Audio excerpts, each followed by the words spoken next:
the first of 5 Northern Rockies Nature Forums, which have been hosted by the Native Forest Network and the Environmental Action Community, which is a student group here on campus.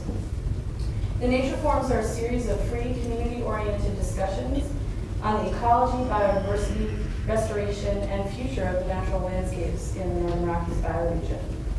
The forum tonight is called Montana's Roadless Wildlands, the Case for Protection. And the format is going to be 3 presentations from our speakers, about 15 minutes each, and then we'll have about an hour for discussion and questions. So we really want you all to get involved and be a part of this discussion, not just have it be a presentation. For those who are interested in the whole series, the next forum will be Tuesday night, October 4th, and that session is called Watershed Restoration Solutions at Work. And then there's a series of additional forums until going through December. So thanks very much to the Native Forest Network and the Environmental Action Committee for setting up this series. And thanks to all of you for coming to participate. My name is Bethanie Walder, and I work with Wildlands CPR, which is another conservation organization here in Missoula. And they've asked me to moderate the panel tonight. Before we start, I'd like to ask everyone to turn off your cell phones if you have them, or any other things that make disruptive noises. And thanks for doing that. So I'd like to give a little introduction to the panel and talk a little bit about why we're having this discussion tonight. In 1964, when the Wilderness Act was passed by Congress, there were many lands that were already being managed basically as wilderness. And a lot of those were designated as Big W or capital W wilderness by Congress as part of that legislation. But there were a lot of other unroaded lands that did not get protection during that time period. And over the course of the next 40 years, because the Wilderness Act was passed in 1964, we've been debating their fate. Congressman Pat Williams, former Congressman Pat Williams, is going to be talking to us about the history of the roadless debate and efforts to protect roadless areas. And he's also going to talk about how we got to be where we are now under the latest in a series of roadless protection rules that were kind of started in about 1997 under the Clinton administration. Here in Montana, Governor Schweitzer is in the midst of preparing a petition to the Forest Service to protect the 6 million acres of roadless lands that we have in this state. That's part of a process that all governors with roadless lands can participate in under the current Bush administration rule. These petitions are due in about a year, and Governor Schweitzer has been meeting with county commissioners throughout the state to talk to them about roadless lands, to talk about whether they want the roadless lands on national forests in their counties to be protected or to be developed with roads. He's hosting a meeting for county commissioners in October to talk about that, and he's expecting all the county commissioners to submit their proposals to him by January. So we're in the middle of a pretty significant time right here in the state. And Gloria Flora is going to be talking to us a little bit about the current roadless process that we're under. She's also going to talk a little bit about threats to roadless areas. And then we will have Bob Clark joining us from Sierra Club, and he'll be talking more about specific roadless areas in Montana and some of the reasons why, on the larger philosophical discussion, why we should be protecting roadless areas here in the state. So I'd like to start by introducing Pat. He is a former congressman who now teaches here at the University of Montana. He has a position as a senior fellow at the Center for the Rocky Mountain West. Pat writes a regular column that you may have seen in the Missoulian, and he also provides regular commentary on Montana Public Radio. While he was a congressman from Montana, he introduced and passed legislation which designated the Rattlesnake Wilderness and Recreation Area. And that wilderness is celebrating its 25th anniversary next month. I think we should all thank Pat for that.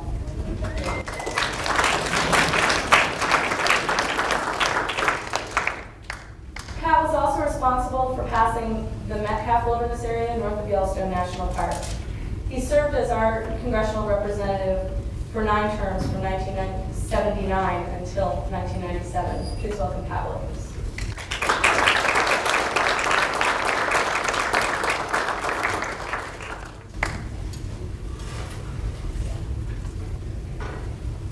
Hey.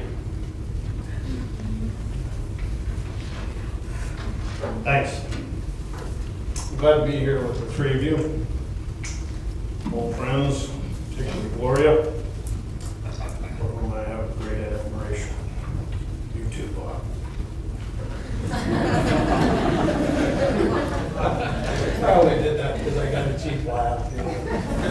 Oh, political, yeah. Thanks for being here, thanks for inviting me. It's an interesting place to be because we are virtually in the middle of these great swatches of wild land that we're going to discuss tonight, which amount to this continent's last great wild, unroaded land that belongs to the public and is, as of yet, undesignated. Recreation areas, wilderness, hasn't been open for development, not national park, it's undesignated. And it lies in many great, I guess, blankets across the ramps and valleys of the Northern Rockies. From Idaho into Montana, clear up to the Montana refuge from the Great Bear, Rocky Mountain front. About 15 million acres, the last of it on this continent. So you and I are fortunate because we try to help decide the future of those lands and the animals that live on it and those who are dependent on it. We get to decide its future. And you're in the generations that will do that. I want to talk to you specifically tonight about the past 25 years of this struggle over these very lands in which we sit. In the middle of the end of the preposition. I want to talk to you about the economy and politics of the Northern Rockies and how it's been rocked, roiled by this great struggle, and some about the congressional efforts that were the center of the struggle, because these are public lands, belonging as much to a homeless person eating himself on a grate tonight in Midtown Manhattan as they do to the governor of Montana, or to you, or to me. They are the public's lands, and thus the Congress is, or is supposed to be, the only entity that can designate them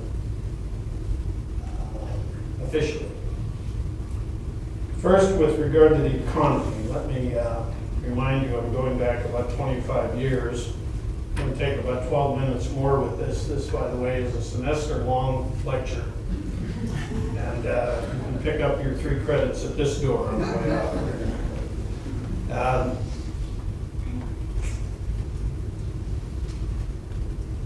Montana and Idaho, but let me focus on Montana. I know it better. It had almost a century when copper and timber and oil and gas were king, and nobody disputed it. Nobody disputed it. And then about 25 years ago, we slowly, very slowly, began to notice the almost imperceptible uplifting of a transition. An economic transition that would change the Northern Rockies throughout the remainder of your lifetimes. And within the short span of, a decade and a half, no more than 20 years, an era ended. An era that had lasted almost a century. And a new era began. That kind of political uplifting disengages a society, confuses it, sends it into turmoil, displaces workers. And that's what happened here in the Northern Rockies as we moved from the conservation society, moved from an extractive society and economy to a conservation and restoration society and economy. And we did it unprepared almost in the blink of an eye, because 25 years is a very short time.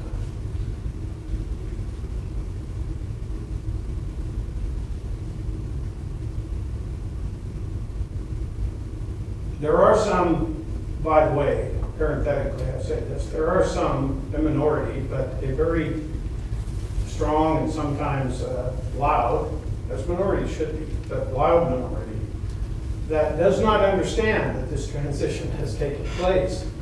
And there's a lot of evidence of that around, including driving up 93 into Kalispur when you'll see a large sign that says, "Welcome to the Flathead County." 50% of our economy is dependent on timber. 50% of the Flathead economy hasn't been dependent on timber for 25 years. It's 4 or 5%. Might have been all right if it's 50, but it isn't.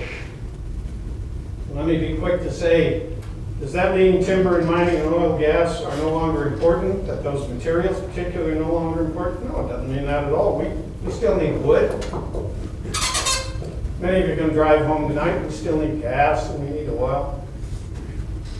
We need metals. That's not the point at all. Rather, the point is that my wife's brother-in-law, who was a butte miner, became a heavy equipment operator in the old Berkeley pit, when it was still operating, bringing out tons of copper. And he operated an enormous hydraulic shovel. And he and one other person, his oiler, put 300 miners out of work with that one shovel. We still get copper and gold and silver, oil and gas and timber, sure. But we get it now with a guy like my wife's brother-in-law instead of the 300. Or when I grew up in Butte, the 5,700 miners that work deep in the earth, hauling the metals out. So let's not confuse the issues. The transition, the economic transition is real. And when the economy transitions, so do the politics. Let me talk a second about the politics of 25 years ago, in the late 70s. And this, by the way, is when Montanans first elected me to Congress. Jimmy Carter was president. The Northern Rockies politics were torn between Democrat and Republican. At times, quite liberal. Other times, moderately conservative. Idaho sent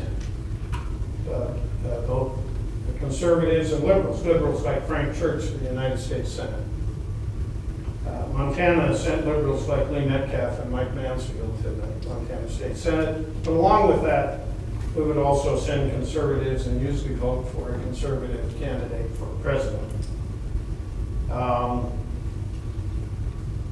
In the Montana congressional delegation 25 years ago was former Senator John Melcher, who had stepped in when Mike Mansfield retired.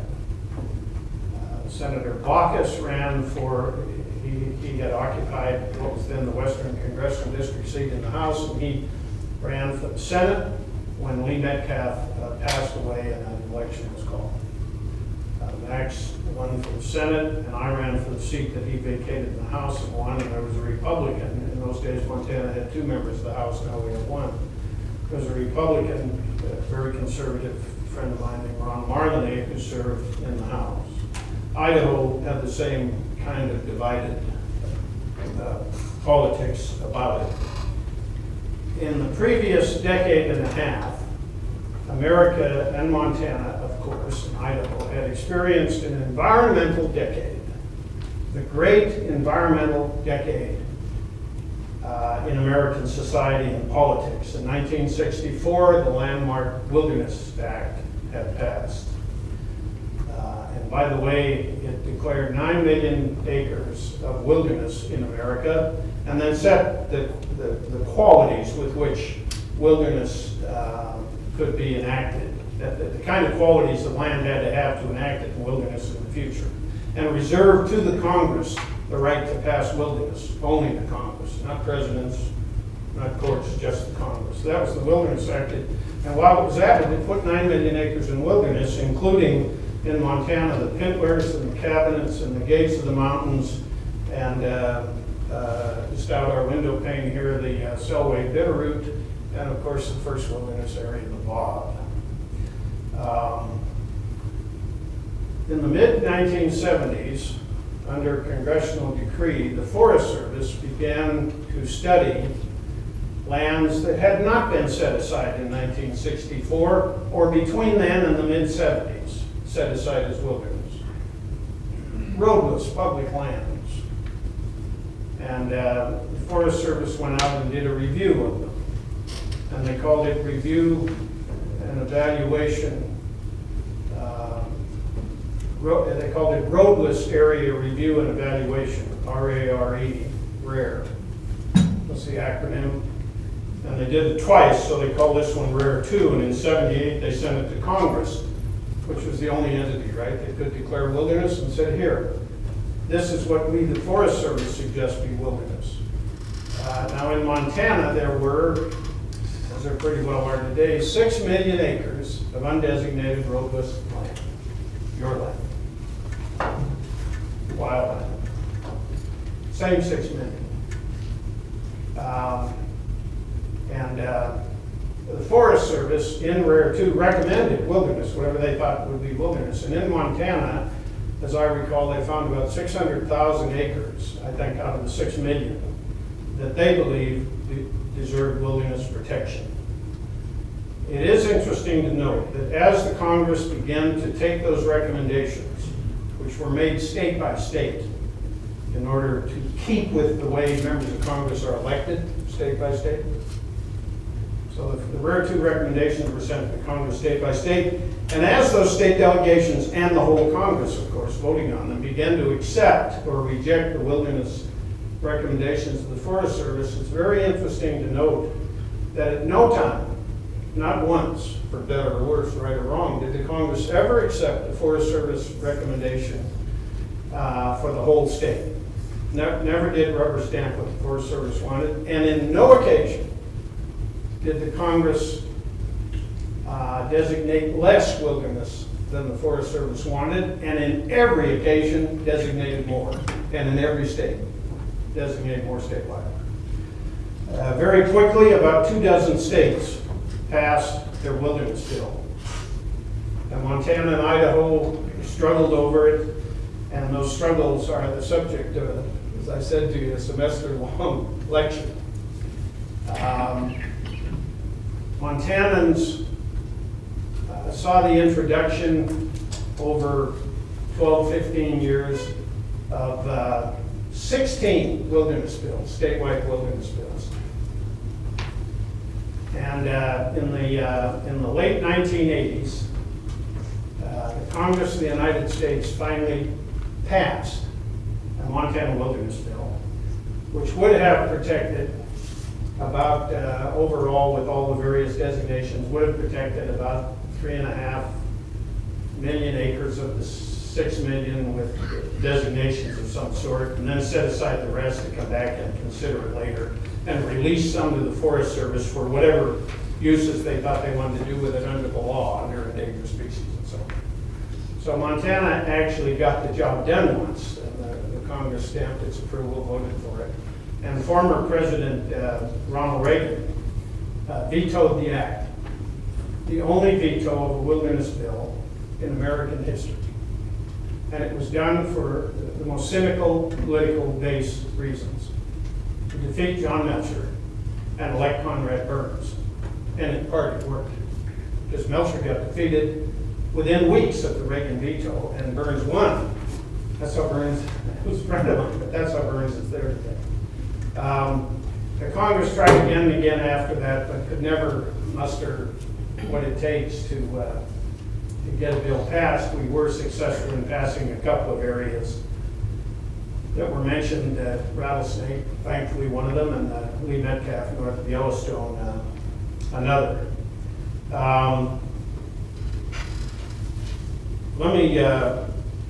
Let me slow down almost to a stop there and to close by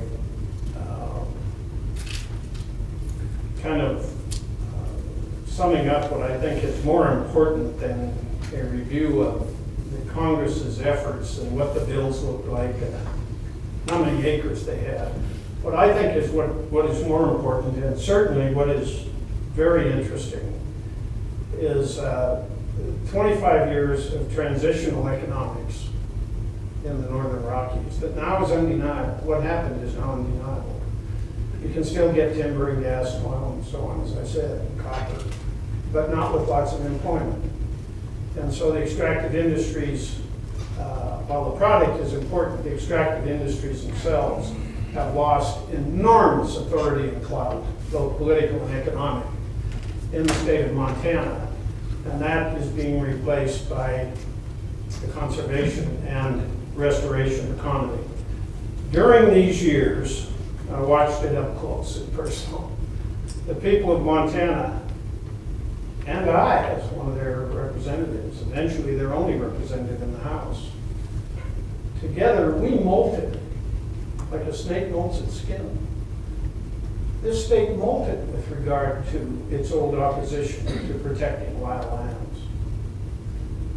The majority of people in this state have returned to their old visceral values of protecting place and water and the great migrating land animals that live in this last best place.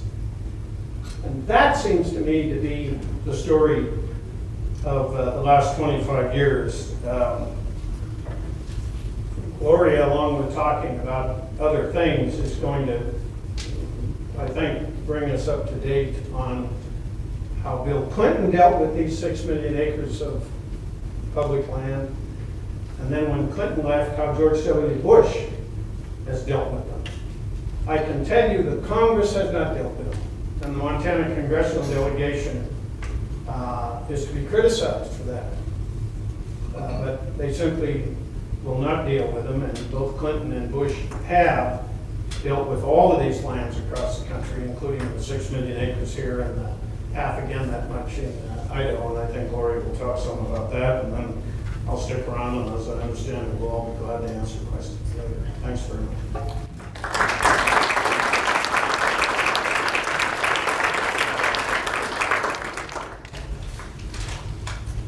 Gloria Flora is the Director of Sustainable Obtainable Solutions, a nonprofit dedicated to sustainability of public lands. Previously, she worked for more than 22 years with the U.S. Forest Service, serving in numerous leadership positions throughout the Intermountain West. Under Sustainable Obtainable Solutions mission, to ensure the sustainability of public lands and the plants, animals, and communities that depend on them, she applies the principles of conservation biology to public land management, with a focus on the value of people's relationship to landscapes. Well known for her leadership in ecosystem management and public involvement, she made a landmark decision to prohibit oil and gas leasing from the Rocky Mountain Front in Montana. She later resigned from the Forest Service to call national attention to persistent anti-federalist activities in Nevada, which included harassment of public land managers and their families and wanton ecological destruction of aquatic and range habitat. Ms. Flora writes and lectures on natural resource topics, particularly on sustainability, public lands, and the human dimensions of ecosystem management. She's the recipient of many national awards for leadership and for her environmental work. Welcome, Gloria.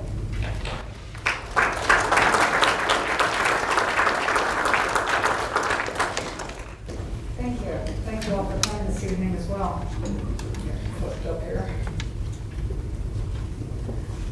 Well, I'm going to share my thoughts with you this evening, but I'm also going to share my double shot of mocha latte, so you are in for a treat, because I'm going to talk fast and try to give you a lot of information, not just about what's happened in the past, but what's happening now, and why I think certain things ought to be happening and what we might do about it. For those of you that are not completely familiar with what's going on with the whole roadless question, how we manage roadless. In 1998, the Clinton administration, with Mike Dombeck in charge of the Forest Service, finally took on what was one of the biggest bugaboos and biggest problems that those of us who are managing lands on the ground were facing, and that's what the heck to do with roadless lands. It always was a question, it always was a concern, it became a very combative issue regardless of how you worked on it or when you worked on it. Travel planning was a major issue, and also, are we going to harvest in roadless lands or aren't we? Should we or shouldn't we? And so there was this great confusion, and it was confusion that was shared equally across the United States.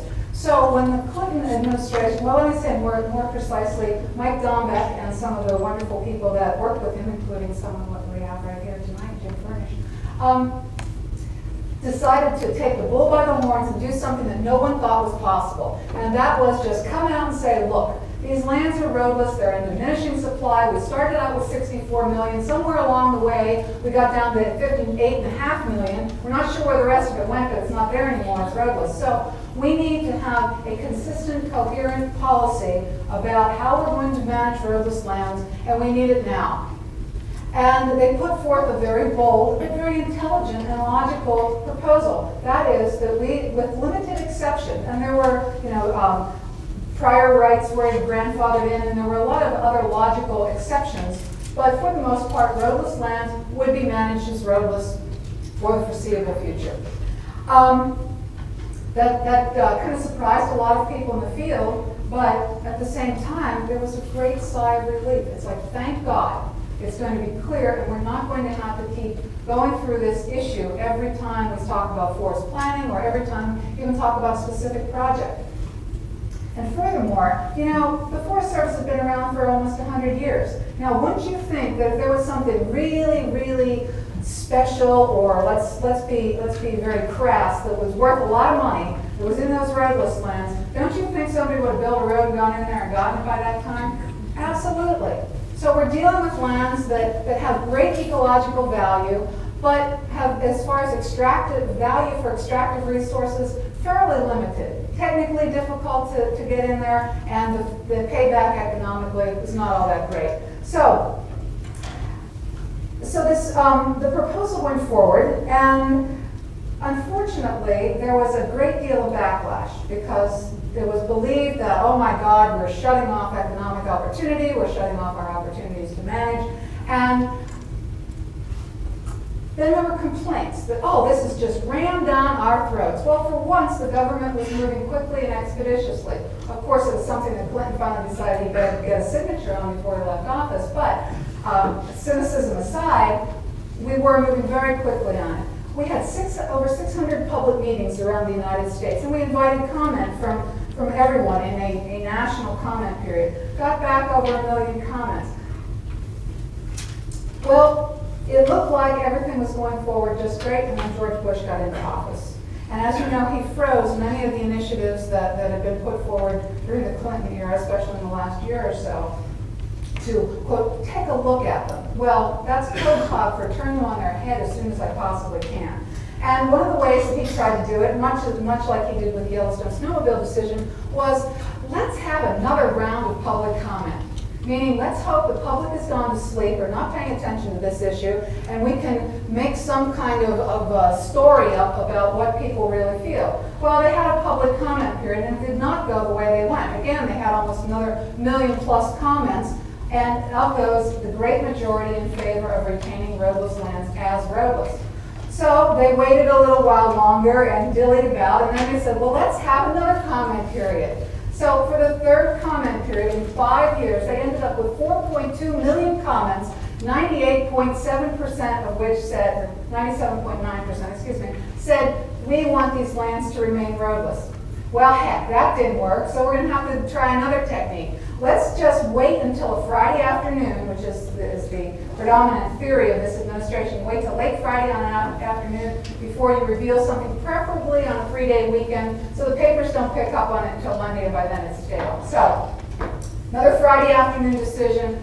We have a new idea. Because we love local control, and I say that most facetiously, we are going to let the states dictate, kind of, sort of, or imply what they want to do with roadless lands in their states, hoping that there were sufficient number of conservative governors that would say, road them, and then you could lock that in as if we were managing public lands by election cycles versus by ecological or geologic time. So, here comes the new rule. And by this time, the Clinton rule had already been up. I think 9 different states had litigated and challenged it. Some judges said it was great, it should stand. Others said no, it wasn't. We were in the middle of appeals process. So what better thing to do than to change the whole process? So declaring the whole litigation process moot. And so that's exactly what happened. So now we end up with a rule that says, well, if the states want to get involved and tell us how they want roadless lands to be managed, they can petition the government and say, this is how we prefer our roadless lands to be managed, and you can do it on a force-by-force basis. Well, maybe not. Maybe we'll have you just do it in 18 months. Well, A, the states already had a great deal of authority and influence to state their opinion within the framework of the environmental impact statement. States can be a cooperator to an EIS, therefore having more power than your common citizen. So the states aren't necessarily getting any more power, they're just getting a new set of more challenging work to do. And they're also going to have to come up with a rationale. So the states are now involved in a fairly costly process, those who are choosing to go forward with it, of determining which lands they want roadless. And you note that, as Bethany said earlier, the governor's going around Montana asking counties what they want to do and trying to get feedback from local communities. That costs the state a lot of money. It also costs us as citizens a lot of time and money. So not only do we participate, or did we used to participate in the forest management process through the EIS process, now we're allowed to comment, but of course has much less power because of the change in the National Forest Management Act planning regulations. But now we have to participate in the state process, and then the state sends that petition to the Secretary of Agriculture, but it goes to a special committee. Now, who's on this committee? I have no idea, but they're not anybody I know.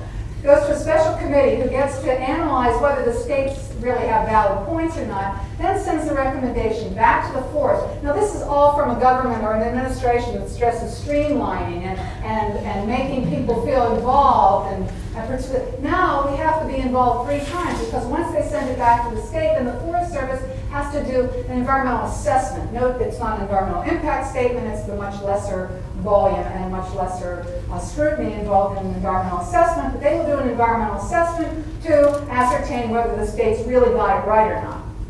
So the states really don't have a whole lot of control, they just have a convoluted process, and we get to participate now 3 times in processes which likely don't really count our opinion very highly anyhow. So what we got is a bunch of stuff. Lack of a polite word.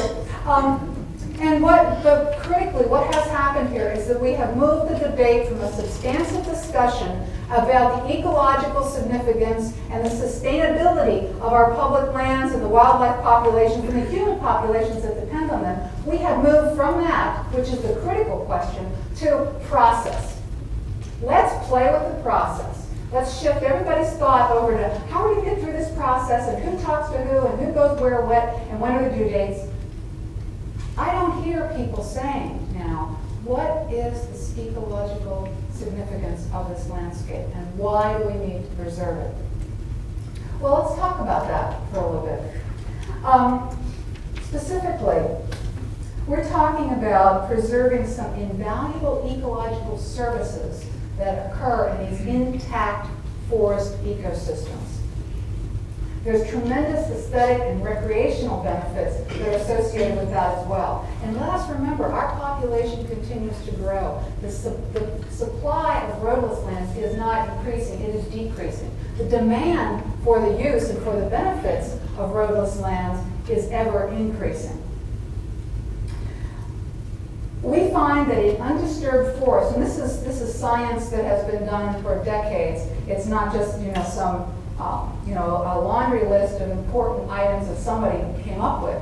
But undisturbed forests are less susceptible to tree diseases, insect attacks, and invasion from non-native species. They're less likely to suffer the adverse effects of fire suppression over time.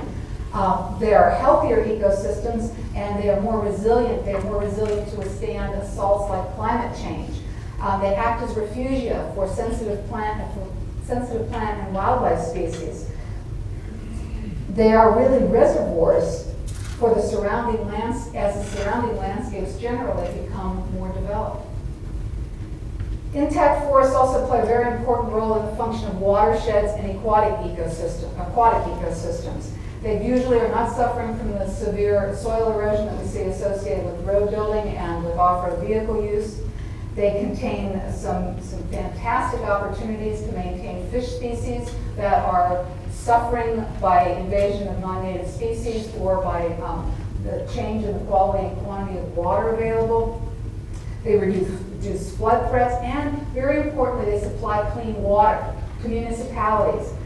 Out of the 58.5 million acres of roadless lands that we have, most of those are, or most of the municipal watersheds, 42 million acres of municipal watersheds, lie largely within those roadless lands. That's the very water we depend on to drink, and water is something that we are suffering from a lack of and a diminishment of the quality. And so we're talking about the very things that allow us as human beings to survive and thrive. Now, the sad thing is that while these roadless lands may comprise close to 30% of our national forests, it's only 2% of our total land base in the United States. And I think that it's a very poor statement when we have to look at ourselves and say, you know, we as a society do not have the self-discipline to protect these areas without putting special borders and boundaries around them and putting a capital W or in some way branding them so we leave our damn hands off them for a while. Where is our thought about the legacy value that we leave for future generations? Where is our thought about the significance of sustainability, i.e. using resources and enjoying the benefits those resources supply us in a way that allows future generations to enjoy those same benefits? So, quickly, what's happening right now? One of the most exciting things that I see on the horizon is a bill that, a bipartisan bill that Representative Sherwood Bullard, a Republican from Connecticut, I believe it is, and Jay Inslee, or New York, excuse me, and Jay Inslee, representative from the state of Washington, have put forward a bill to reinstate the Clinton-era roadless area conservation rule. And it currently has 143 bipartisan support co-sponsors. So it's a very popular bill. Where it goes from here, we don't know. It may not get too far in the current administration, but I think the fact that it exists and the fact that there are a lot of members of Congress who are pushing for it bodes very well for us. So what we can do locally, switching gears quickly, is, well, you know, we'll probably talk about that in a panel. I don't need to go on about that. Anyhow, I look forward to your questions. I think this is going to be a very interesting evening. Thank you very much.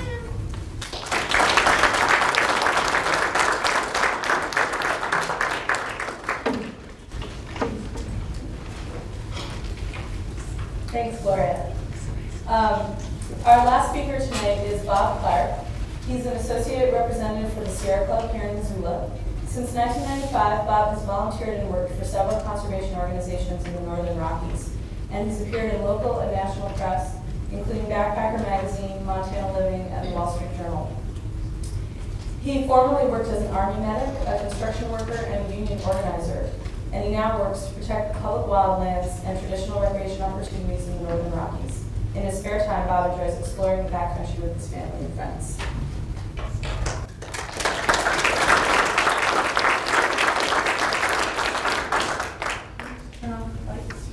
Yes.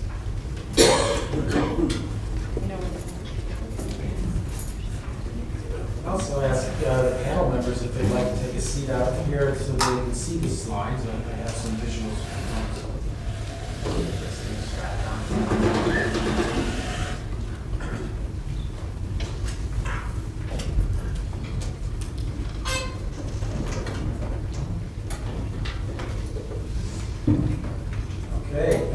Bethany. I'm going to go through some slides that I put together to take people on a little tour of Montana, some of the roadless areas around Montana. So hopefully we can be inspired by some of the images.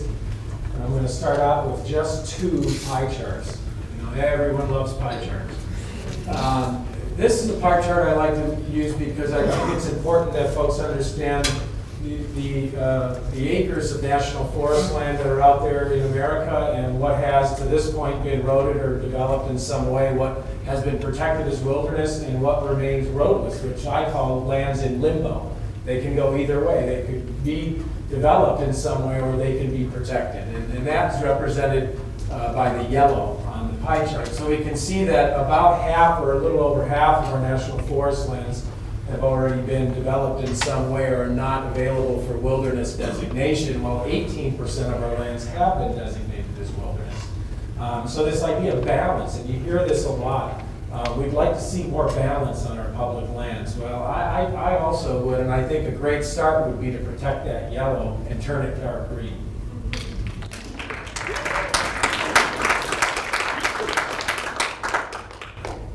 Now, I'm going to throw in the Bureau of Land Management plans. Now, you combine the National Forest acreage with the Bureau of Land Management acres, and you get that whole pie. And you take the wilderness designation of the Bureau of Land Management and the National Forest, and you get that green slice. Not very balanced, is it? So when people say we've got too much wilderness, remember these pie charts. I'm going to show some slides. A couple of them are going to be of wilderness areas, but most of them are going to be of roadless areas. Some of them are going to be known to you and some will be unknown, because I think that that's part of the mystique and the part of exploring the state is to learn about these corners of our state.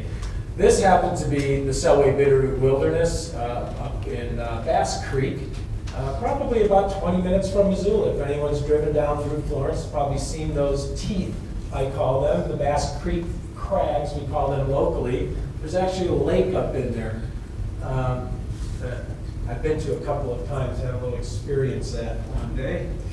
Almost didn't come down. This is an area over by the Gates of the Mountains wilderness. I believe Pat mentioned that this was one of the first wilderness areas in the 1964 Act to be designated. This is east of Helena.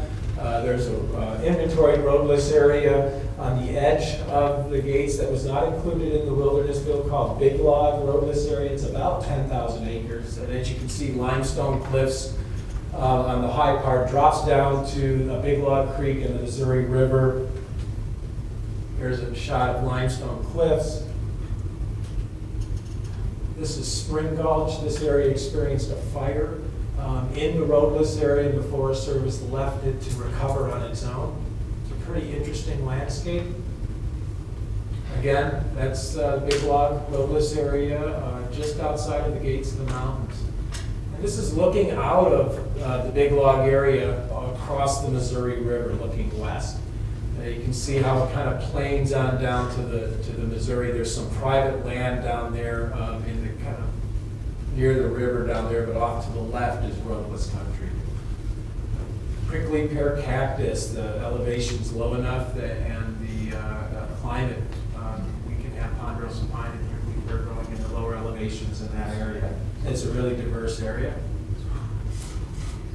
This is a shot of the big belts, which the Gates of the Mountains wilderness area is part of the Big Belt Mountains, and this is a shot that a lot of people might have seen going north out of Helena. This would be the northern extent of the Big Belts, which is a fairly large roadless area.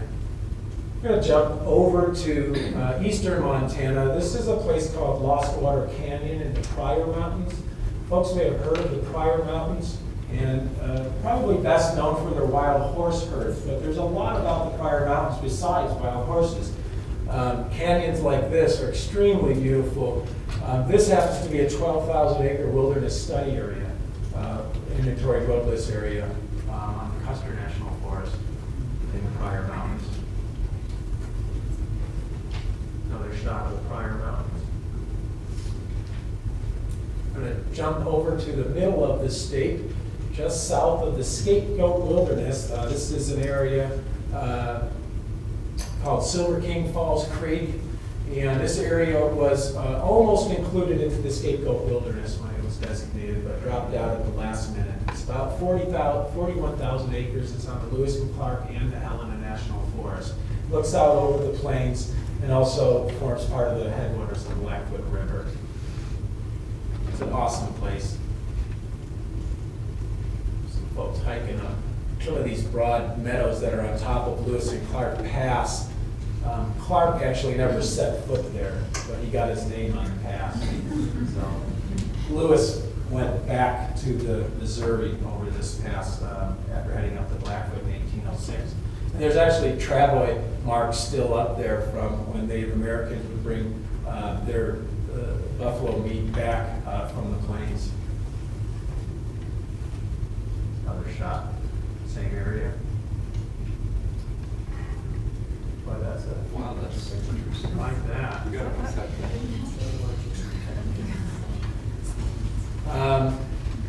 This is the Rocky Mountain Front. And the Rocky Mountain Front, it has been mentioned by Pat. Surprised Gloria didn't mention it. I think she knew I was going to. This is above Red Lake. This is just a phenomenal area. Folks here are new to Montana and are unfamiliar with a lot of the wild country out here. Highly recommend going out and visiting the Rocky Mountain Front. It's just a premier wild area that has yet to be protected in any significant way under eminent or constant threat, it seems, over the years and the decades from oil and gas development. We've had some really good things happen over the years, starting with Gloria's moratorium on oil and gas development on Lewis and Clark National Forest, more recently with the Bureau of Land Management's decision to pull out of performing and completing an EIS in the Blackleaf Canyon area. This place is going to be under threat from development, I believe, until we designate it wilderness. And it is one of what I would call the low-hanging fruit here in Montana. Extremely popular. Top 1% of wildlife habitat in the United States. Grizzly bears still come out of the Bob Marshall and roam out onto the plains here. The only place in the United States where that still occurs. It's rare, it's unique, it's valuable, and we need to protect it. This is walking in off Castle Reef on the Rocky Mountain front. Again, just beautiful, expansive country. A lot of wildlife, great hunting. I'm going to jump over to the west side of the state here. And this is a map of the Great Burn Roadless area, and another area that's pretty popular, I would say, up there with the Rocky Mountain front, particularly in western Montana, where this area sees a fair amount of hikers, people fishing in Fish Creek. It has a really healthy elk population and sees a lot of elk hunters going up there in the fall. This area is in Montana and Idaho. I think it's important to note that you'll see that gray line running through the middle, sort of separating right from left. Montana's on the right side of that map, and Idaho's on the left side of that map. And Missoula, this is Burdette Creek. Missoula's kind of over here. And this is only 30 miles from Missoula, in an area that in desperate need of protection. I'm going to start up in the north part of the Great Burn. This is up near Hoodoo Pass. And this lake is called Dalton Lake. And the Great Burn has dozens of these lakes up high along the Bitterroot Divide. So the Great Burn is part of the northern Bitterroot Divide.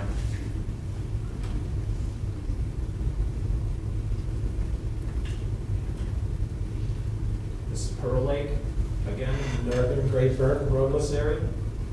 Unprotected. Forest Service administratively has this area proposed as wilderness, and it's unlikely that the agency will entertain any development in this area because of they do hold it in fairly high regard. This is Trout Creek, which empties out of Pearl Lake and Hart Lake and runs out to the town of Superior, where it empties into the Clark Fork River. This is a great fishery stream right here. This is a shot in winter of the North Fork of Fish Creek. We're into the interior of the Great Burn. This is about halfway down from the north of the Great Burn. This area is accessed from the Montana side off of a place called Clearwater Crossing out of Fish Creek up near Alberton. It's a great place to go snowshoeing and cross-country skiing in the winter, by the way. Folks are looking for a great place to access and get into. You can drive within a half a mile of the trailhead. This is a trip we took last winter, I believe, a backcountry trip up West Fork of Fish Creek. So the area does get some use from snowshoes and backcountry skiers in the winter. The area is amazing. The Great Burn was named after the 1910 fire, which burned over 4 million acres in Idaho and western Montana. And the Great Burn, this area of the northern Bitterroots, burned extensively. Most of the landscape up there was devoid of trees for a very long time. These particular groves of cedars, which are dotted across the drainages on the Montana side mainly, were spared by the fire. In fact, some of these trees are well over 500 years old. And there's some beautiful cedar groves back in there. I think it's just an amazing place to go. It's very magical, very quiet. There's a lot of ferns. And as you can tell, it's a place for solitude.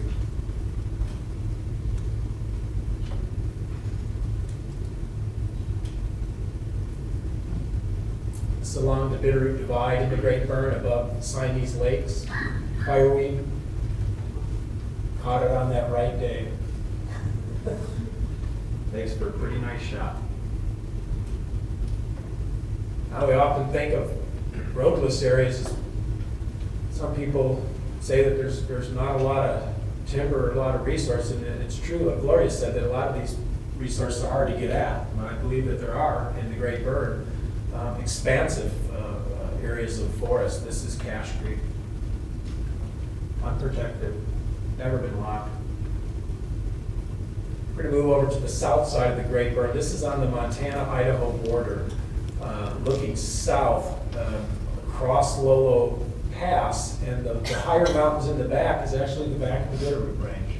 So what we're looking at is an expanse of forest that's in Hopeful Creek and Crooked Fork. Now these are the creeks that form the Locksaw River in Idaho. That's an amazing sight to know that in 2005 that we still have an expanse of forest like that that's untouched, unroaded, and unlocked right outside our back door, unprotected. I think that area deserves protection, and I think all of us in this room probably feel the same way. It's beautiful, and it's a nice shot.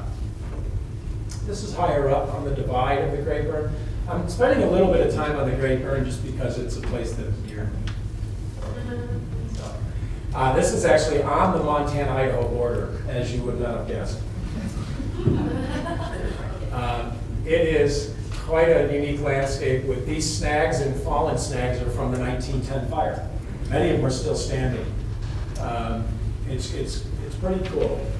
It's very unique. Again, this is along the Montana-Idaho border in the Great Burn.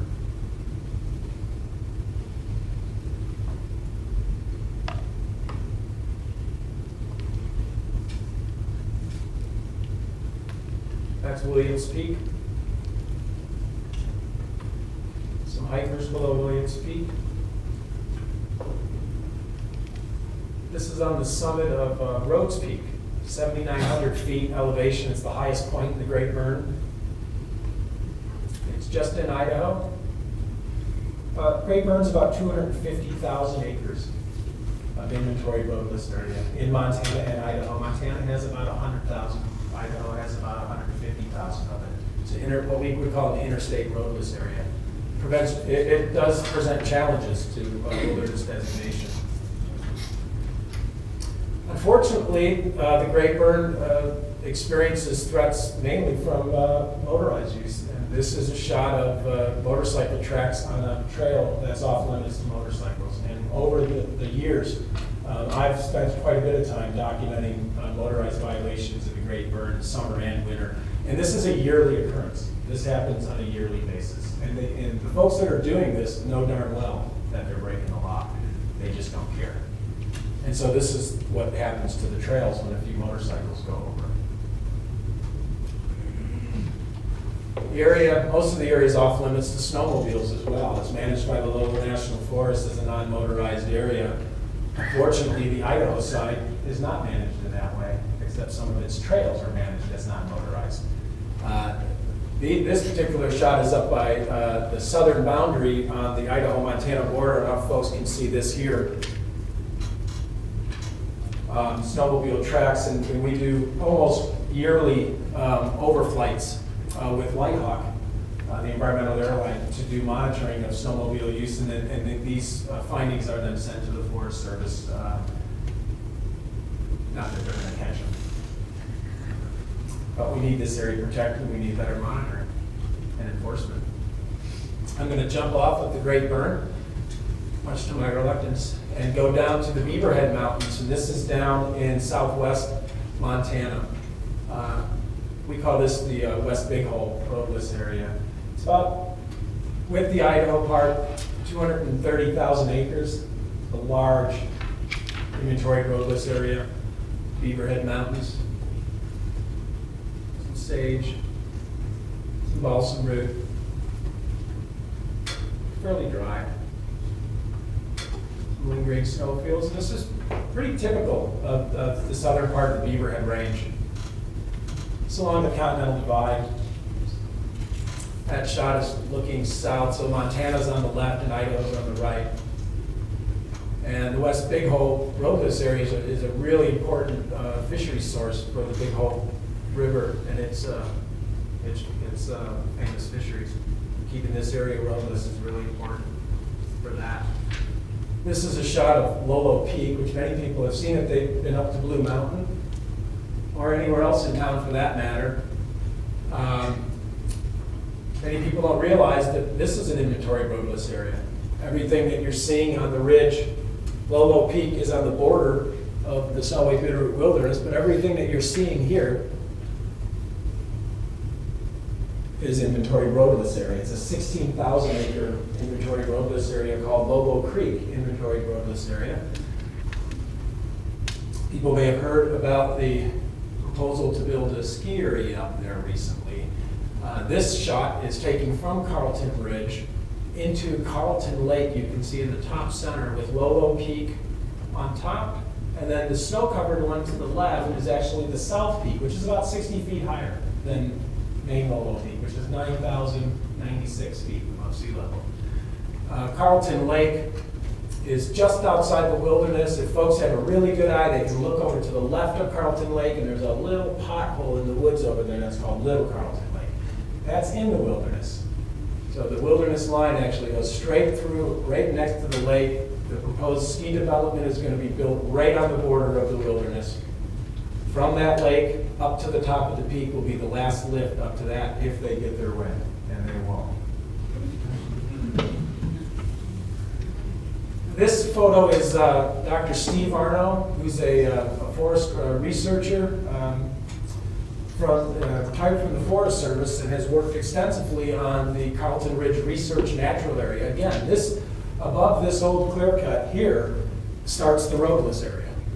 All of that area up in there is a research natural area that is set aside by the Forest Service because of rare larch trees that grow there.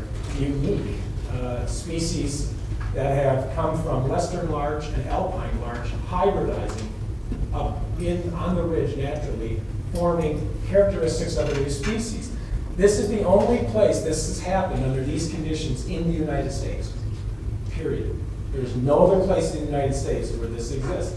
It's an extremely rare site, and it's been researched since the 60s. And the skier proposal actually slaps right over the top of this. This would be roaded.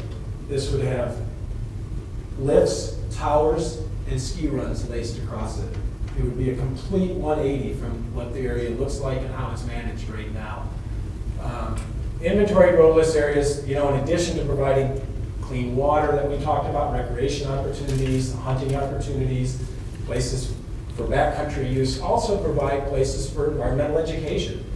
And I think that that's something that's often lost, that a lot of these areas are serving as an outdoor classroom right now.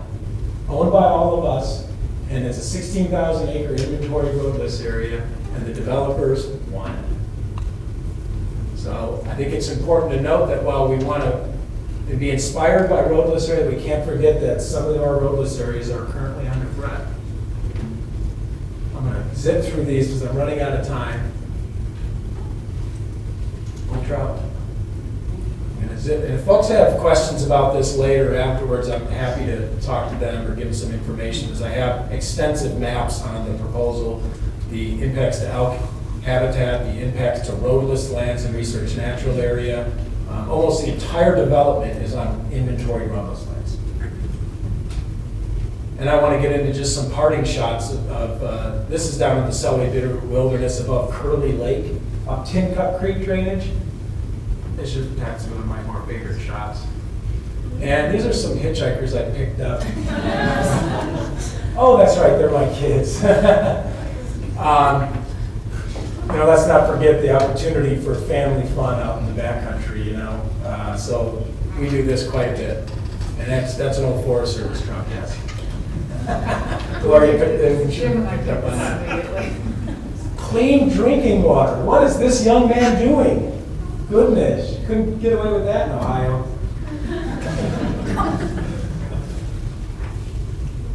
Again, geez, only 5 years old. Dad's a real crack of a whip there. And my daughter above Camas Lake in the Selway Bitterroot. We like to get out a lot. And I'm going to go ahead and close it off with this slide because I do think wilderness rules.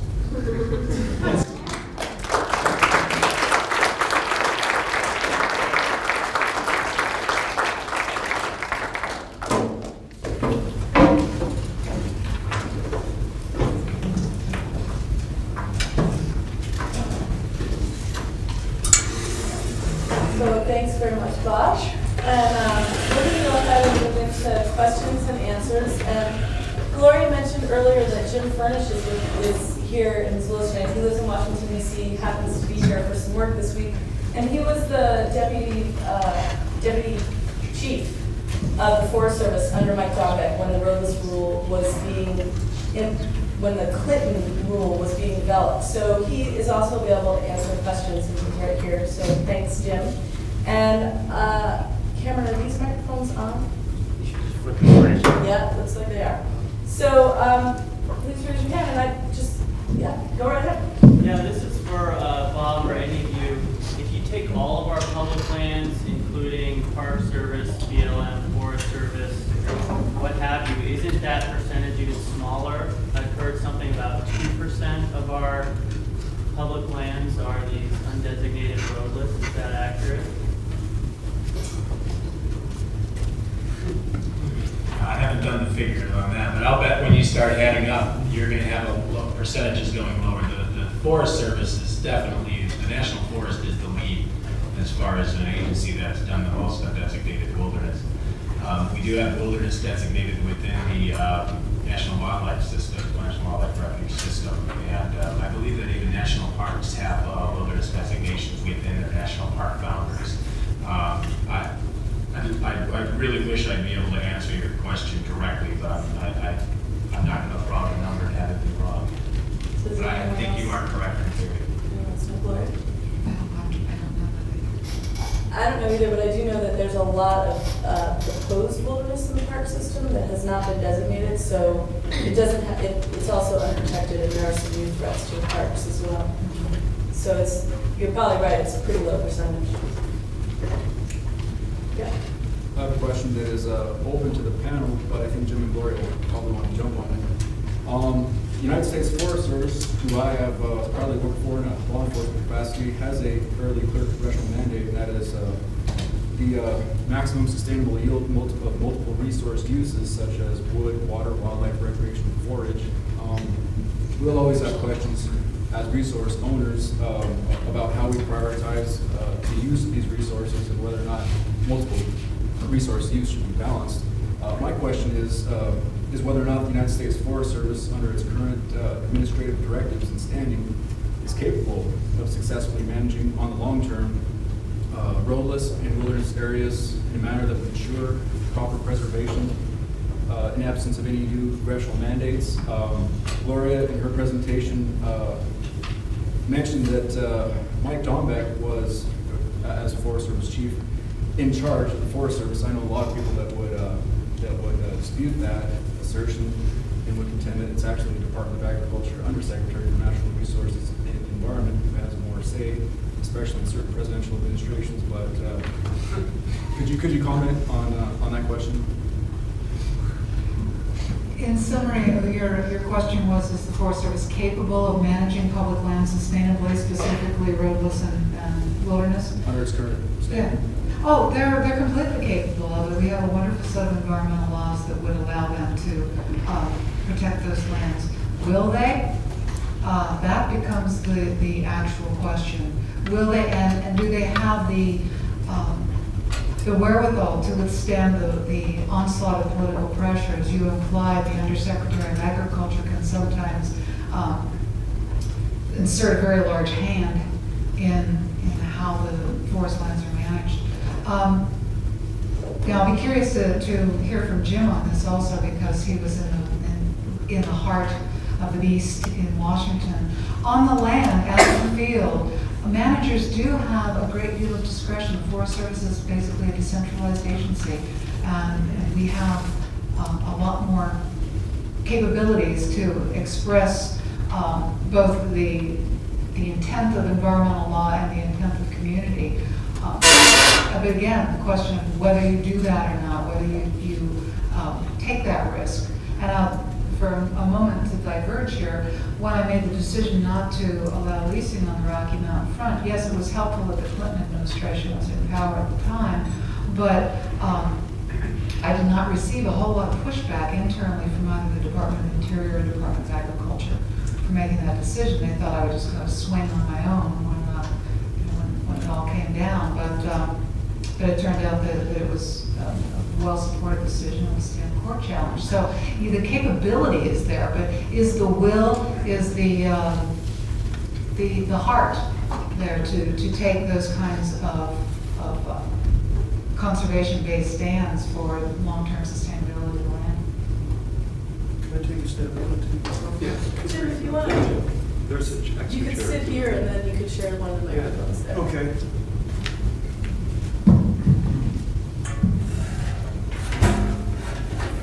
Thank you. Gosh, I commend all of you for being here. It's fun for me to be here too. I think a quick history lesson, at least from my perspective, is the National Forest emerged on the political landscape in a very explosive way with their inception and then quickly faded. After Teddy Roosevelt, I would dare say there probably was not a single president that expressed much personal interest in the National Forests again until President Clinton. But there were undersecretaries. I think of some fairly notable ones, probably beginning with Rupert Cutler.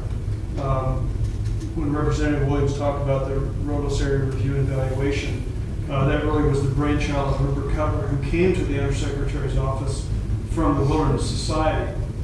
So he had a keen interest in undeveloped lands. Since then, the Undersecretary's office has been populated by people who were keenly interested and very influential in national forest politics. John Kroll, who prior to his position had been a timber industry lawyer, is one that jumps to mind, sought to raise the timber harvest on national forest to 20 billion board feet. From there, at that level, at that time the level was about 10 billion board feet. It's now 2. So think about what Montana and Idaho would look like if we were harvesting 20 billion board feet a year. He was a very influential undersecretary.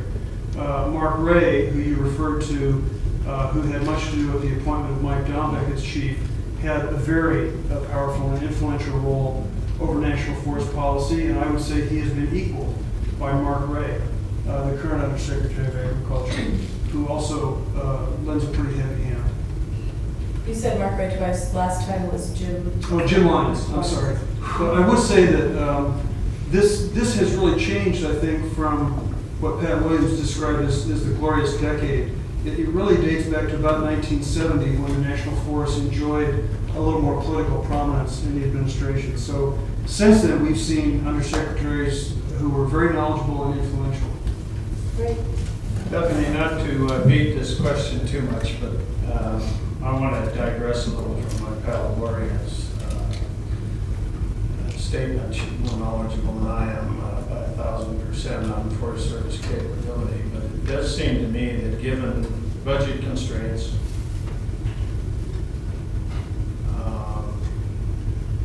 congressional interference, which runs from grand design to tinkering, too few staff, that the Forest Service is now incapable of properly stewarding your lands.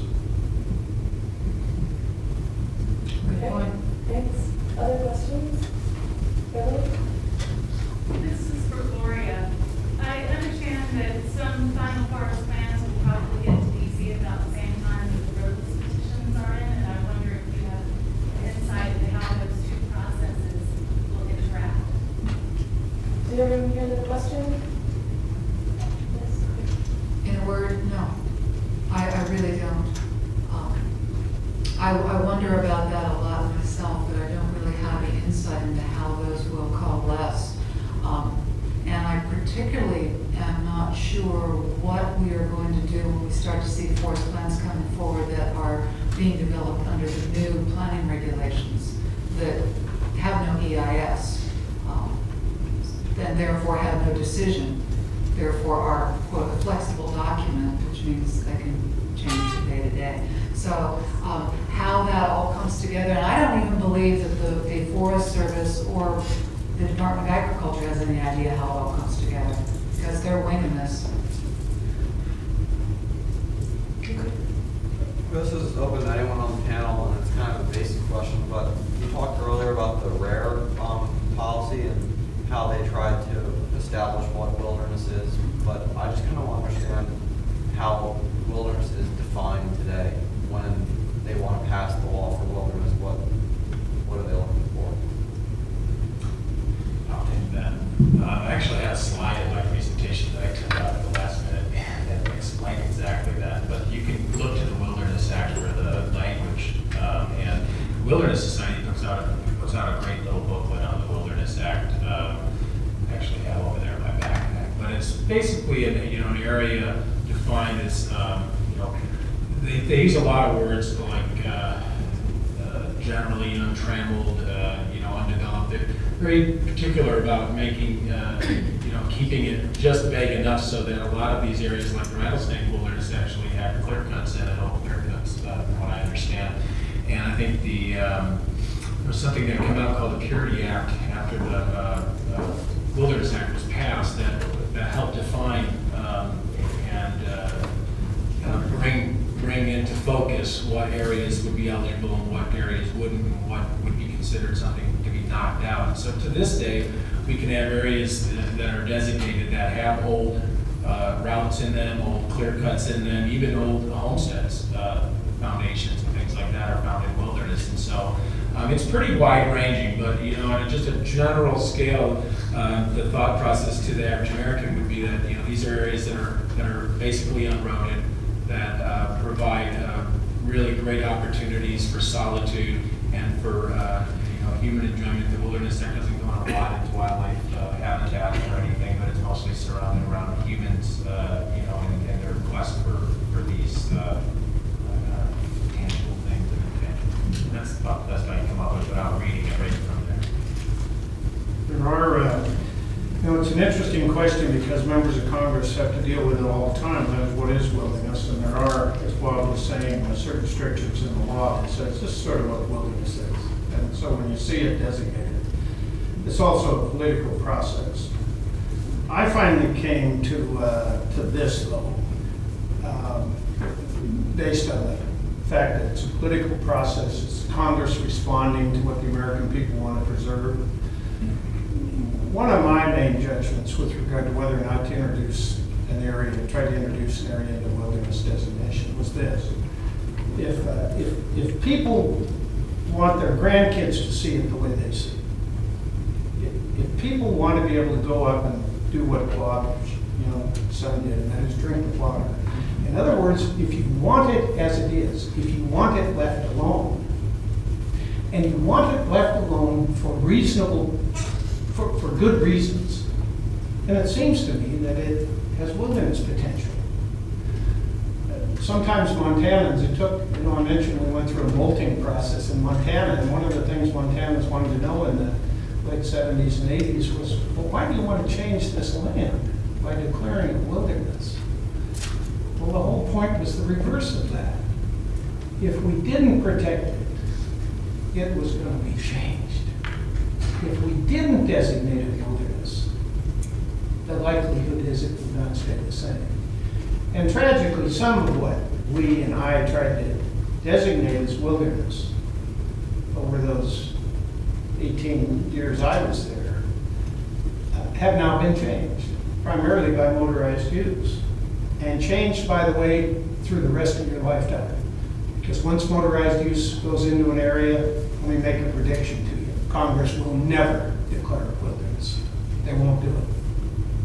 Generally, they will not do it.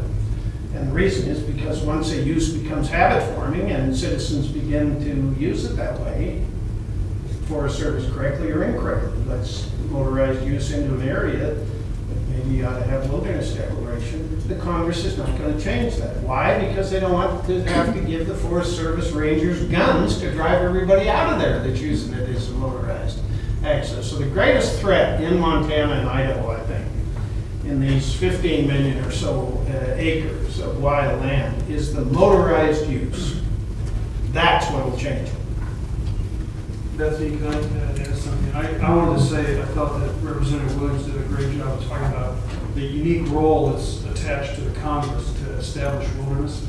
But I would add that the Forest Service, I think, plays an integral role in the whole political process. I've come to the conclusion that the Forest Service cannot be considered a wilderness advocate as an agency. Had they been characterized by wilderness advocacy for the past 30 or 40 years, I can assure you there'd be a great deal more wilderness in the United States than there is today. Other questions? I'd like to comment on our distinguished panel's emphasis on the political changes which are obviously needed at the moment to effect some change in what's happened in the last few decades. I would hope they would agree that behind the political problems there are economic forces that are driving many of these difficult situations for us. And then on top of that, I think that probably all have experienced some cultural effects which they alluded to some extent. I know that Pat has caught a lot of flack because of his columns in the Missoulian. It seems to be, out of the blue and way off out in left field. I know Gloria Flora had an experience which perhaps some of the younger folks here are not aware of, with the shovel brigades in Nevada and the bull trout. And Bob, I'm sure,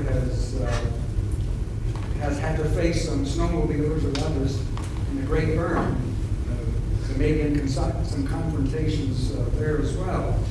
And then despite Pat's description of the total transformation that's occurred, especially in Montana's economy, yet the kind of venom that we see in all these cases is hard to explain.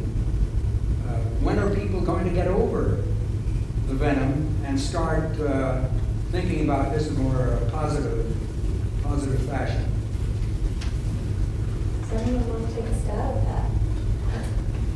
I'll take a stab. Thanks, Mike. I think that there's a segment of the population out there that wants to see conflict and actually feeds on conflict. And I think that these extreme right-wing folks, and I'll point to the radio host up in Kalispell, John Stokes, without that type of venom, without that sort of conflict that he puts out there, their agenda just doesn't have the air. So I think that I hope that the time comes when people will realize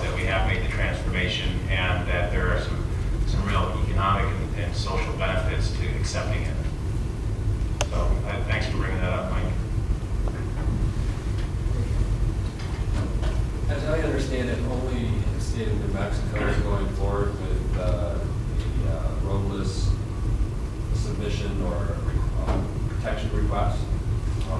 All other states are either choosing not to or haven't made up their mind yet. So I'm wondering if it's a good idea to go into the process with the federal government that they laid out, or maybe an alternative is to protest the federal government's new roadless approach from the state government level protest. Any thoughts? Anybody else thinking about that? Yeah, more than New Mexico are moving towards protecting roadless lands. Our governor wrote a letter in January of this year before the rule was finalized, recommending that all roadless lands in Montana remain roadless. And in a way, you know, essentially protesting the concept of even changing from the Clinton era roadless area conservation rule. Governor Schwarzenegger has also spoken out against the change in the roadless area conservation rule, and I believe the state of Washington has also thrown in some question. So there are states that are saying, you know, this is kind of a stupid idea. But I think the question becomes, if you don't play ball at some point, do you have standing later? And so I think that the full, or at least what I believe is happening here in Montana. Cameron's got to reprogram that. What I believe is happening in Montana is that, you know, our governor, although he feels that roadless areas should remain unroaded because of the excellent value that they add to Montana, that if he doesn't go around and you know, get information and input from the counties, then, you know, he can be viewed as an autocrat. But at the same time, if we don't participate, you know, 1 year from now, because there's an 18-month window from the time the rule was enacted to having your petitions, and if you don't participate at all, do you have any leverage after that period closes? So I don't think that there are governors who think that this is a great idea. Others, I think, are just by default letting the Forest Service decide anyhow, because, you know, the state's involved in the forest planning process. So some people may feel, well, we got our licks in then. So I don't know. It's kind of a political call, but I think that Montana's doing it the right way. You know, even though the process is ridiculous and it shouldn't happen, if you don't participate, maybe you don't have a chance to influence things later.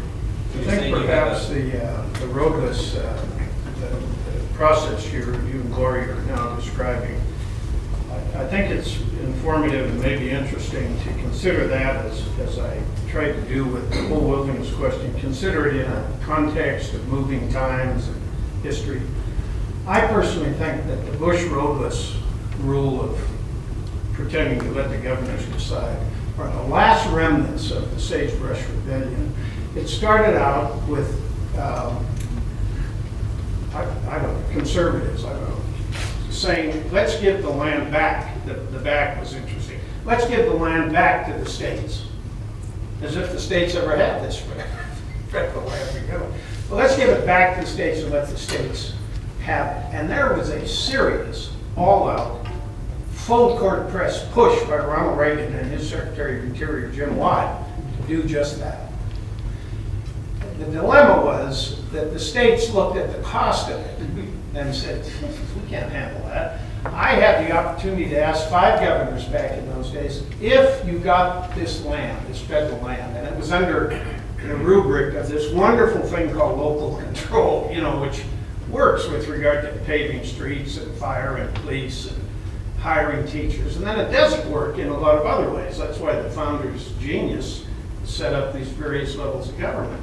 But I said to 5 governors, look, if this local control thing worked and you got the federal land, what would you do with it? And these were Western governors, because that's who was going to benefit with all this land. 4 of the 5 had an easy 2-word answer to me. Sell it. I mean, Enron would have owned it. AT&T would have owned it. Bill Gates would have owned it. And maybe you and I would have owned some of it. But the point is, right, they sell it.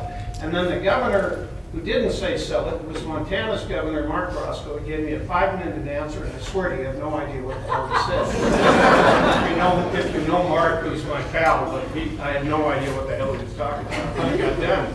And so there's the great dilemma with it. But I think it is, to say it quickly again, I think that this is the last remnants of what was the Sagebrush Rebellion, which fell, collapsed of its own weight, didn't have support for the American people. President Bush has sort of resurrected it, got some political spin on it, said, well, why don't we go back to local control and let the governors have it? And to his shock, Republican governors are saying, are you kidding? We can't manage these lands. These are federal lands. Keep them.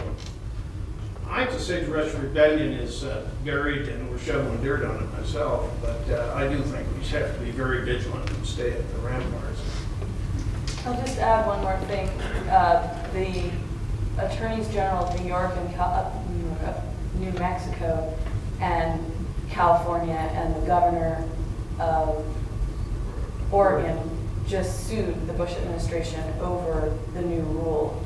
And so there is litigation now against the new rule and against the abolishment of the Clinton rule without appropriate analysis of the process lawsuit, but it's fairly significant. So that's something else that's in process, just in response to your question. Ted?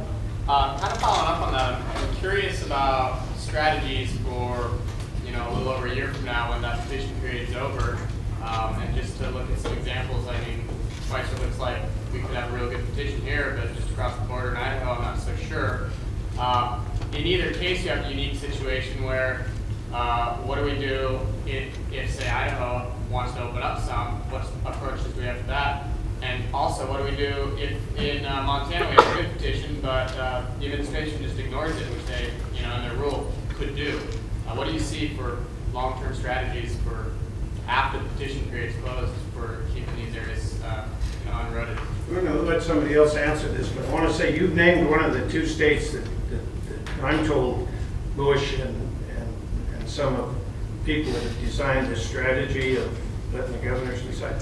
I'm told by old pals that some of them retired now that what they really have in mind is being told no by a lot of governors, but that they only care on behalf of the extractive industries about 2 states, Idaho and Alaska, both governors of whom will let them have the land, let the private sector have the land. So they get what they want. They lose 90%. They only wanted 10 anyhow, and they get it. That may be what's going on. Now, your question is, how do you stop that?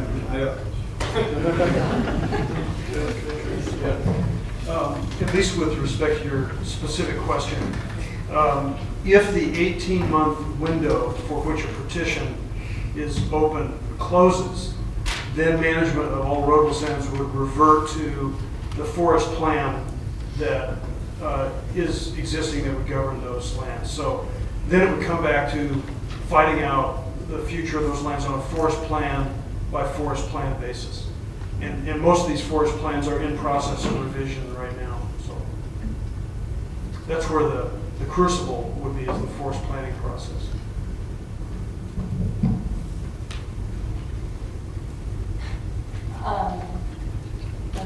Bounce around right here. Pat Williams, I appreciated your sort of snapshot about the evolution of the economic forces, which I think swamps a lot of these policy questions as huge changes come across the West. And well, we moved from an extractive economy where you had 5,000 people working in the pits in Butte.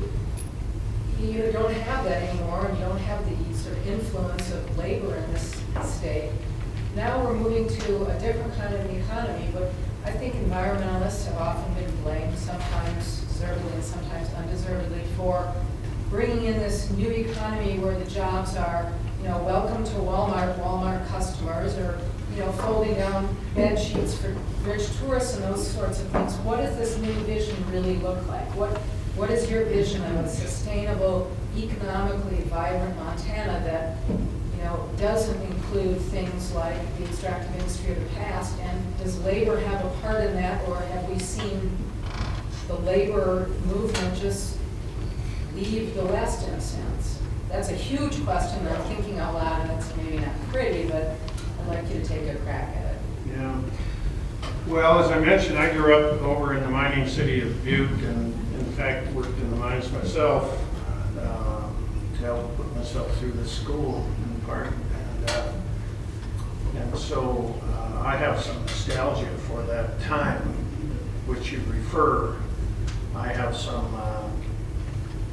real belief in the power, energy, and benefit of organized labor, which is diminishing as depleting itself as these jobs diminish. It is not true, and you didn't claim it was, but for those who think it is in the state, it is not true that really bad jobs are replacing what were really good jobs. That's not true. It's not true with regard to benefits. It's not true with regard to hourly wages. Now, it is true about my old hometown in Butte. Those industrial workers were the highest paid industrial workers in the world, not because the Anaconda Company was generous, but because organized labor was so goddamn strong, they beat them. That's what it was. Those guys over there going on an 8-month strike. 8 months. Bring Anaconda to its knees until they settled. And so they got really, but statewide, that wasn't so. And so these jobs, this economy that you now look around at today is stronger, benefits more people, it pays better average wage across the state than the old extractive pockets of the good economy did, and is growing better. It has more sustainability to it.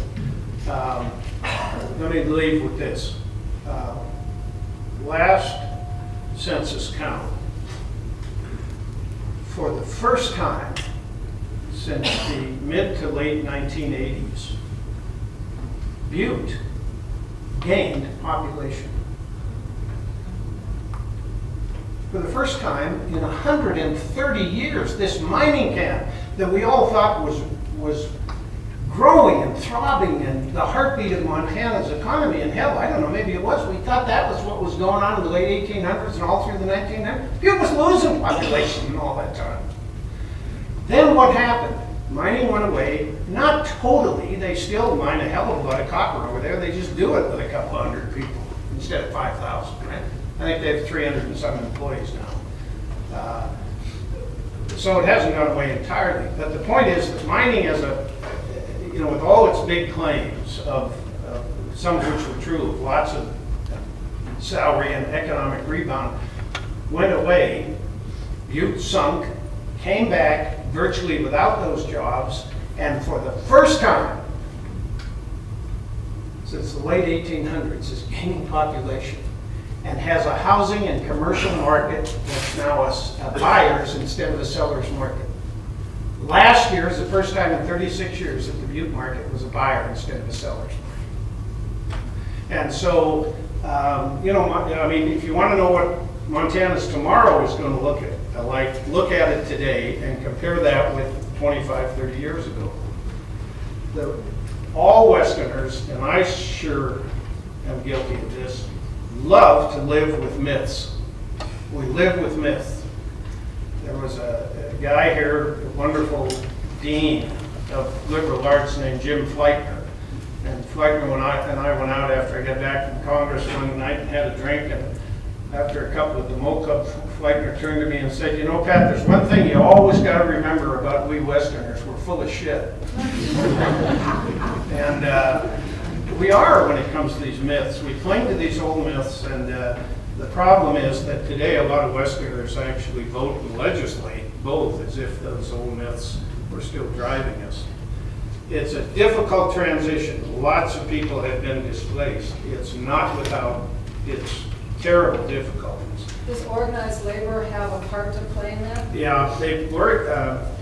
Well, one more minute. Here's what I think environmentalists have to do and organized labor has to do. I think they have to come together to provide thousands of jobs. Adam and I and others work on Bethanie, and there's 2 or 3 of us around here have been working on this. I'm going to Helena to work on it some more tomorrow. We've got to get organized labor and environmentalists together to put thousands of people to work in these woods in restoration jobs. Absolutely. And they got to be organized labor jobs, in my view. They got to be organized labor jobs. They got to be Davis-Bacon jobs. They got to pay good. And there are thousands of them. And you know what organized labor workers would start to do? They'd say, wait a minute. Environmentalists do appreciate our craft. They do understand our skills. Yeah, we caused some old excesses. Yes, we abused and scarred this place unintentionally. But we know how to bring it back. Missoula's going to help show the West the way when we take out Milltown Dam. Absolutely. So there are stories to be told here, and there's old communities to bring back together, and old coalitions, new coalitions to put together, and thousands of people to go back to work. And I mentioned that I want to pick on my old pals, but I mentioned earlier that the congressional delegations to be faulted for not introducing a wilderness bill for 10 years. They're also to be faulted for not putting in legislation. Put these coalitions together and put Montanans and other Westerners to work in reasonable ways, not harmful ways, but reasonable ways in restoring the land. And somebody said to me, where are we going to get the money to do that? And I said, from the same people that are rebuilding Baghdad. You. That's where you get the money to do it. Okay, Bob wants to make a quick comment on this, and then we're going to move to another question. Thanks, Pat. That was great. Yeah, I just wanted to follow up on what Pat was saying, that here in Missoula, over the last couple of years, that environmental people and labor folks have been meeting what's called Blue-Green Coalition. So those discussions have been ongoing, and one of those discussions has been about the Milltown Dam and how those jobs would provide for not just jobs, but labor and organized union jobs. I may be one of the few people in this room that's actually in a union. And I've been a member of the IBEW, North American Laborers Union, and I think that they are hand in hand. And I always talk about restoration in a way that the land's going to benefit from it, the people are going to benefit from it. There's a lot of jobs in heavy equipment operators, dump truck operators, laborers that can be had, and technical positions beyond that in the realm of watershed restoration. And I think that I totally agree with Pat that that is part of the future, one of the big pieces of the puzzle of the future. And organized labor has got to be part of that, and we've made them part of that initial discussion. Okay, right here.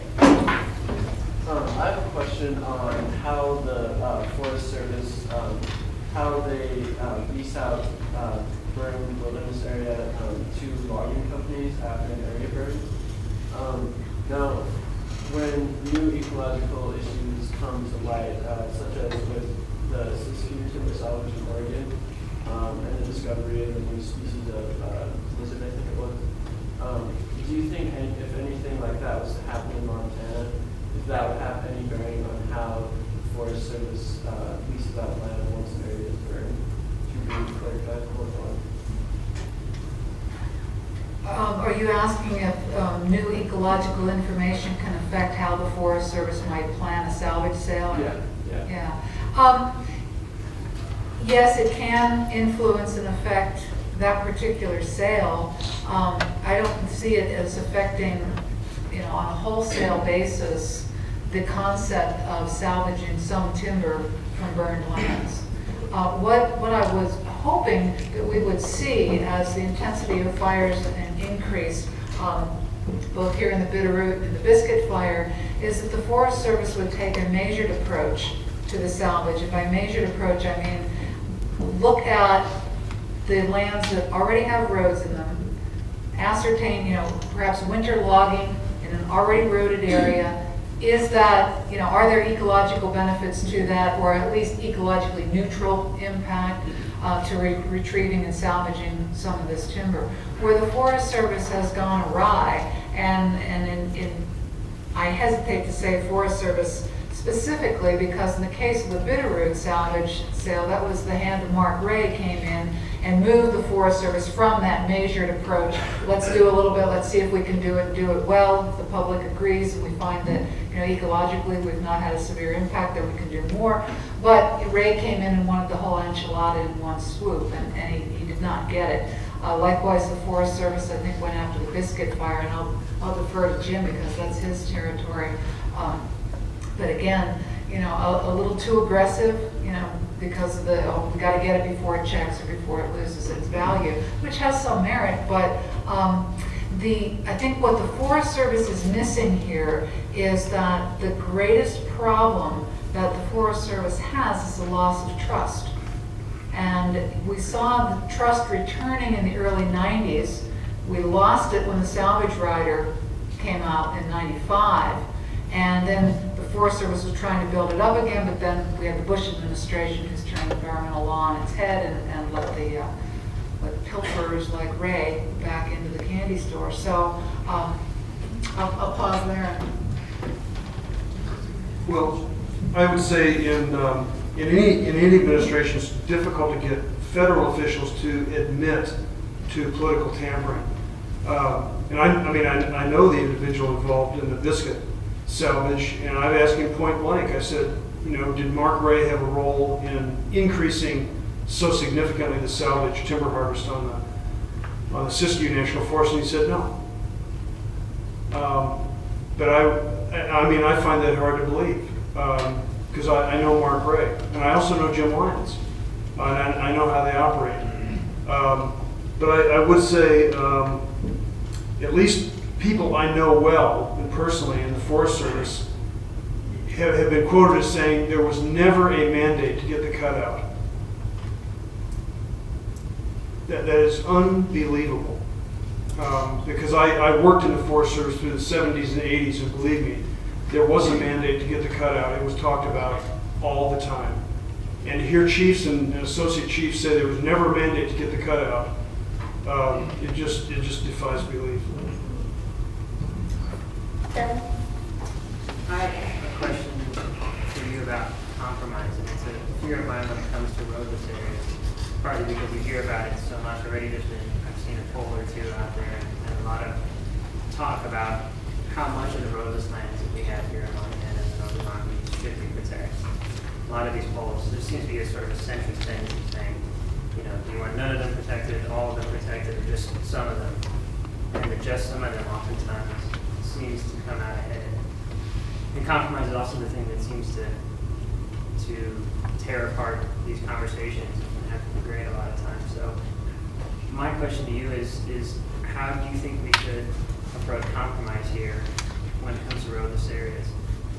And really ground that a little bit, because a lot of times we say, well, we just want 50% of roadless areas. Does that mean we give 50% of the Great Burn, we give them Heart Lake, the snowmobile lawn, we give them half of the frontage? What does that mean on the ground when you start talking about percentages and breaking up these intact roadless areas?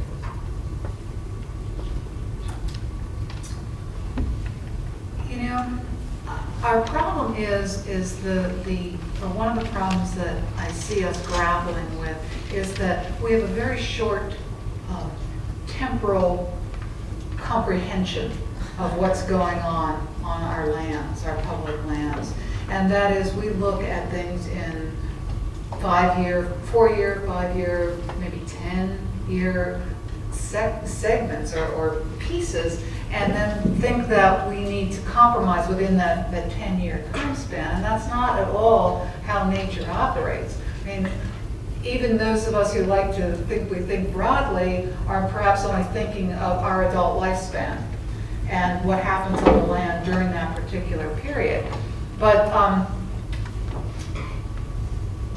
what I saw in the Forest Service, which I've summarized frequently and perhaps too simplistically, but if you have a block of land, say 100,000 acres, and you're looking at what to do with it, well, the traditional approach was, well, you know, those who are proposing some kind of development activity, you have to give them something, and wouldn't it be fair to give them half? And so you develop half of the 100,000 acres. Well, in 5 to 10 years, the next crew on forgets what was done the last time around, and so you have 50,000, and they say, well, here's this proposal, and to be fair, we got to give them something, and we should give them at least half, and so now we got 25,000. And so by nickel and diming ourselves, and by not looking at the long term, and I'm talking 50 to 100 year time span at a minimum, that we've chipped away at these lands until we have very little left that's intact or contiguous.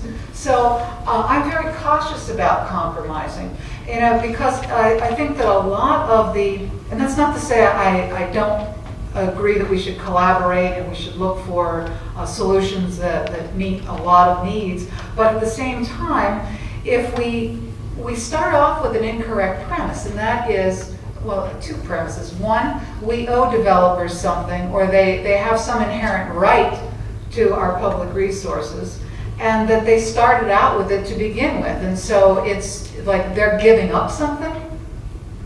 And so I think that we need to change the way we approach this, in that we are asking the American public for perhaps decades, if not centuries, to give something up. I was struck with in Bob's slideshow when he mentioned the travoy trails that are still visible in the Lolo Pass area. Well, along the Rocky Mountain front, there are still traces of the Old North Trail. The Old North Trail was used 10,000 years ago. And certainly those of you who have been to Utah know that the trails that the Mormons cut through the rock are still there. Well, these traces and remnants of human development stay for a very, very long time. So I think when we're talking about compromising, we need to be measuring how long these impacts will be in place. And if they're in perpetuity, I say we have every right to say, no, I'm sorry, that is unacceptable. We're surrounded by beat-up landscapes that probably never will be reclaimed because we don't have the money or the wherewithal, and those who did it, declared bankruptcy, left, and showed back up 3 days later with the same crew of people and a different name, and after more resources. So, I think we have to take a pretty hard line on the whole concept of compromise, because we never win anything back. Montana's a pretty wild place, but I'm told by the Forest Service that you cannot get more than 25 miles away from a road anywhere in Montana. If you're going to the deepest wilderness, you're within 25 miles of a road. Have you seen the map of Montana with all the red lines on it that says got roads on the bottom? Look, what we're talking about here is slivers. I referred to it as this great swatch of wild land. Well, compared to Montana and Idaho, we are talking about slivers here. Take a look at the map. And it shows the roadless lands in green. You got to get out a magnifying glass to see it. We're talking about slivers here. So giving up and taking half or less than half and all of that, that's not, our politicians and people shouldn't put up with that. Very, very little bit here. We're fighting over the bones now. I'd like to add that, compromise has gotten us where we're at. When you look at the pie chart that I showed, the red that was developed is over 50%. That's now unavailable to us. It's like, we have slices of pie, and I hate to use that analogy, but we keep taking a piece of pie and saying, we'll give you half of this, and we keep half, like Gloria said. And then 10 years later, they come for that part. Well, we'll give you half. Pretty soon, you ain't got much of that pie left. So there's no future in that. I think that we need to stand firm on the remaining 6 million acres in Montana and insist that all of it's protected, because it's valuable not just to the state but to the nation. Okay, I have 5 more people who want to ask questions, and we have about 5 more minutes. So I'm going to ask you to keep your questions really, really brief. David's had his hand up forever, so David, if you can ask a really brief question. I'm going to ask the panelists to keep their answers more brief too. First, quick comment to respond to the fellow in the hat. The largest roadless area on BLM land that's forested is in Oregon on the Rogue Rivers. The Zane is 46,000 acres, threatened by the Kelsey Whiskey Timber Sale. So just to give you an idea of how big of a wild forest area is on BLM, it's not the total, but it's a good size. My question is about, when we talk about roadless areas in Montana, we've got 6 million. We make it sound like a big pool. And then we're going to pool wilderness from that pool of land. Yet we instantly look towards the largest areas with the most grandeur immediately for wilderness protection. And ecologically speaking, we've made quantum leaps that show that these small roadless areas are incredibly important to connectivity on the landscape. And my question is, how in the West do we deal with all of these smaller uninventoried, maybe we could say less than 5,000 acre roadless areas that are under threat of development, and often we don't even know about it. Right here we have Penny Creek. Since you've asked the question and we're almost out of time, I'm gonna. Just one more concept to add to that. On the East Coast, those are their big roadless areas, and they can still consider them for wilderness. So we need to have a different idea of wilderness, west and east. Oh. I'd like to address that. And you're right, those unroaded areas that are not recognized as inventory roadless areas are kind of forgotten crumbs. And the Sierra Club has taken on an effort over the last few years to identify and map those areas out. And what we found just on the Lolo National Forest is that there's about 84 potential areas between 1,000 and 5,000 acres that are unroaded and unrecognized as inventory roadless areas. And a lot of those areas are forested areas that provide really good cover for elk and good local habitat. And so I think it's a great comment that you made and a great question about those areas. They are important, and we tend to talk about these grand areas like the Rocky Mountain Front and the Great Burn because it's what really gets people's attention. But when it comes right down to it, some of those smaller areas are probably some of the best habitat, and they do form some of these corridors. So I think that we need to protect the remaining roadless areas, and we need to pressure the Forest Service through forest plan revisions to manage those areas in an appropriate way to not allow more roads into them. And that's something that's within our ability. Okay, this one and that one, and then we're going to call it. So go ahead. I'll cut my question in half here. The big question I have is that we talk a lot, we've got a lot of statistics on the side, we've got a lot of people here, but I've been attending a lot of forest plan meetings down in Hamilton. At those forest plan meetings, we routinely have 100 to 200 or more motorized users, timber users, and everything else. And you got maybe 5 to 10 environmentalists. How do we get people involved? If we've got such a dedication to these roadless areas, how do you get people involved to come to these meetings that are critically important to saving roadless areas, but that nobody comes to? I've been involved in those meetings too, and I think the first thing you do down the Bitterroot is that you make it a safe place for people to come to. And I don't believe that that's happened as good as it could have happened over the last summer. Because of the Forest Service. Yeah, because of the way that the meetings have been set up and run. There's been a lot of problems down the Bitterroot, and the motorized folks have gone out of their way to organize and put more people into those areas. I think it's grassroots organizing is what it really comes down to. A lot of time and a lot of resources have to go into calling people on the phone.